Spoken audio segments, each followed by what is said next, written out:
Hey guys, have you also been feeling like pulling away a little back from all the teachers, gurus, books, lessons, whatever outside and getting a little bit more in touch with yourself? Me too. Ow, I hit my finger on the way back. Now, disclaimer, I'm not trying to say anything at all against anybody who chooses to follow a teacher. It's some people's path to follow one teacher for the rest of their life, and it'll bring them exactly where it needs to bring them. That's exactly how some people are going to go through the ascension process. So we're not here to judge people who are. There's not one way that's better than another way. But for some people, and I think especially more in these times, this day and age, there's been a pull to kind of get rid of some books even. For me personally, I went through something painful recently, and that pain was like an initiation into something a little deeper for myself. And I've always had the thought in the back of my head to just get rid of all my books, get rid of X, Y, and Z, and go live in the woods by myself and come to know myself. But in this modern day and age, we don't actually have to do that. We don't have to disappear, because if you disappear from all of the reflections and all of the people around you, you disappear from the opportunities and lessons that all of them provide. You have to be able to go inward with everything around you too. Not just everything in theory, not just everything in your mind. You have to be willing to be in front of your fears, in front of the people you love, in front of the people you hate, and hold and embody the information that the teachers and the books were trying to tell you in order to ascend from that information. Books and teachers have a beautiful place, but it's not some of our missions to follow them to a T and to follow them until the end. And that's okay, no matter who would want you to stay over here, because this is great information, this is a great thing to do, and you're slipping up if you change, and you're slipping up if you stop following this, and blah, blah, blah, blah, blah, blah, blah, blah, blah. It's just not true. Because if you're taking time for yourself and going inward and being genuine and real with that, not running away from a teaching, not running away from teachers, not slipping, but if you're using it as like a propeller into the next thing, then you're using it perfectly well. A real teacher who wants what's best for you isn't gonna want you to depend on them. A real healer doesn't want you coming back to them over and over and over again for the rest of your life, because there's a dependency. They want you to be able to heal, learn, and then learn how to heal yourself and how to heal others, how to truly heal rather than be dependent. In that sense, books, they ask the same thing of you.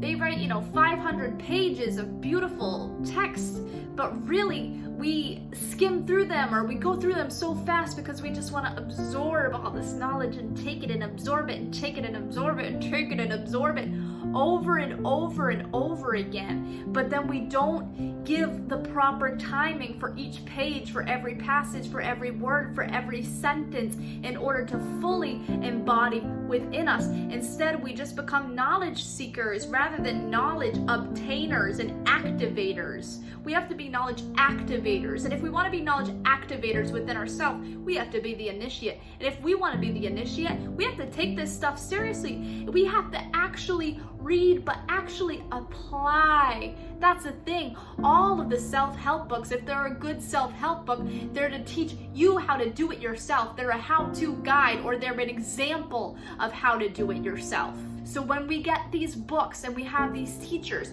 we need to think of them, or I should think of them as little post-it note reminders. So I read this part of this book, I let it sink in, I feel it, I understand it, I jot it down as a mental post-it note, or maybe even a physical one if I want to, light enough to stick in my pocket, carry it with me throughout the day, and be whatever that post-it note says.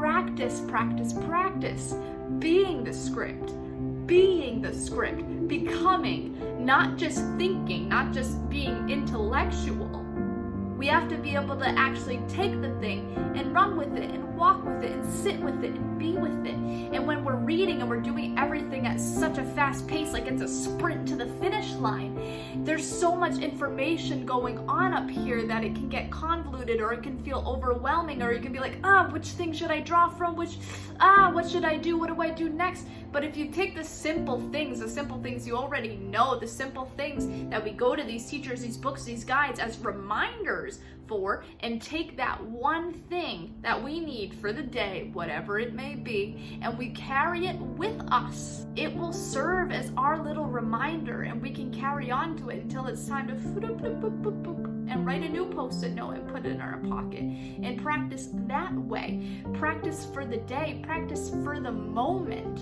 Let's take these mental notes and then have fun experimenting with it with the humans. Why not? We chose to live a life. We chose to be here. And I'm not hating on studying. I love studying. I love all things self-growth. I love all things that help remind me of who I actually am. But I chose to be a person, and a person walks around in the world. A person speaks to people. A person engages with human activity. This is normal. This is a thing we came here to do. So these things have to be the reminders to remind ourselves to be all that we want to be in the center of the chaos, in the center of crowds of people everywhere and absolutely anywhere. We think like books, right? In God. Here's books.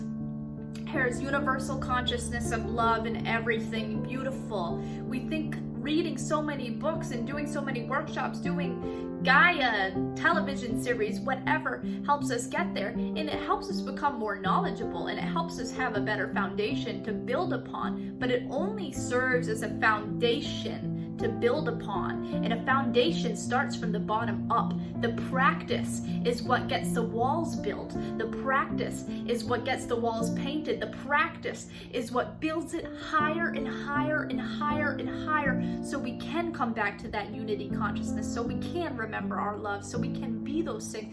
But it takes action, not just intellect, it takes action. And all of these books and all of these teachings, if they're good, are always how to do it yourself things. They're always coming back to how to do it yourself. And it's okay to take your time with the material, because time is not wasted when you take your time and you utilize it in the correct way, because it's not utilizing it in the correct way if it always stays down here reading.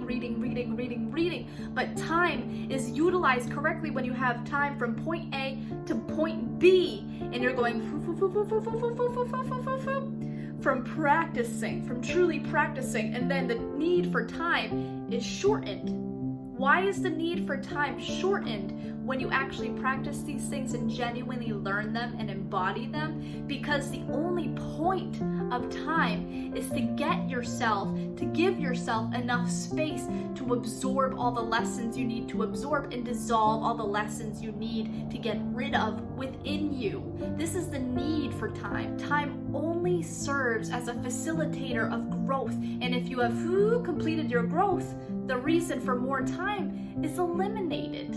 And if the reason for time is eliminated, you now get to manifest and bring into your life that what you want to manifest and bring into your life at a much more rapid speed, because you've decluttered, you've delayered, you've become a little bit more yourself, you've remembered yourself a little more. And now all the other external stuff can kind of clear out of the way a little bit. We can clear it up. We can clear it up. It's just like a straw with like protein powder stuck inside of it, and you're sipping and it's chalky and it's full of the powder and stuff. But then when the powder's out, you can sip up the shake perfectly. It's just like that. The pranic tube of manifestation of life-giving energy operates the same way. When you clear some of the crud, it's just much easier to go up. It's much easier to connect. It's much purer, it's much faster, and everything comes to you with such more ease. So there's nothing wrong with taking your time. please take your time to honor the process and to do it the way where you're actually doing it and not tripping yourself by doing so much external things, including reading and including going to workshops and including these things. If it's a detriment to you, you want to be the victor and not victorious in like a warrior kind of way, but victor in a way where you're no longer a victim and you choose to be the initiate of your life and you choose to be the lighthouse for yourself, constantly guiding yourself back home when you slip, being that beacon of light and also being that beacon of light to help remind other people who they are. So we have to remember that we're just as powerful as these people. All the answers really truly are within. I mean, those people who came up with those lessons, who had these spiritual enlightenment experiences and now are able to heal and help so many people, it's all because they too one day decided to go within themselves and listen to their heart and listen to their calling and go with it, roll with it, be it. You can have an experience just like these people do. But let's not forget, this is the collective human experience. We came here. We chose skin. We chose body. We chose brain. We chose mind because we chose to human. We chose to walk around in time and space so we could learn, so we could evolve, so we could bring light and anchor light into this place and within ourselves so we could get closer to home at a more rapid speed.